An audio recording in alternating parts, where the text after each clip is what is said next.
প্রথম প্রথম সবাই থাকবে, খুব ভিড় হবে চারপাশে, হাসি ঠাট্টা আড্ডা গল্প খোঁজখবর, গুড মর্নিং গুড নাইট ইত্যাদি।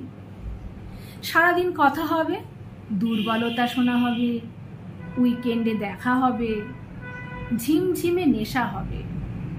তারপর আস্তে আস্তে যখন সবটুকু জানা হয়ে যাবে, নতুন কোনো গল্প শোনার থাকবে না, বলার থাকবে না, কোথাও আর একটু রহস্য থাকবে না, তখন আস্তে আস্তে নিভতে শুরু করবে যোগাযোগের ঝাড়বাতি।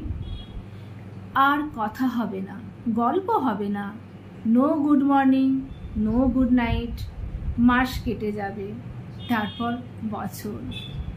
চ্যাটবক্সে তাদের নামের পাশের ওই সবুজ আলোটা আগের মতন জ্বলবে নিভবে, আমরা দেখব। তবু আগের মতো তাদের সেই জ্বলা নেভার মাঝের সময়টা শরিক হতে যাব না।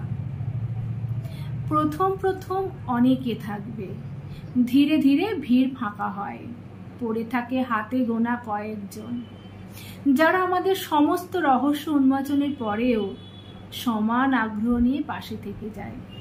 সকালে গুড মর্নিং না পেলে দুশ্চিন্তা করে, রাত্রে ঘুমানোর সময় গুড নাইটটা পেলে শান্তিতে ঘুমোয়। ঝিমঝিমে নেশায় কাঁধ বাড়িয়ে দেয়।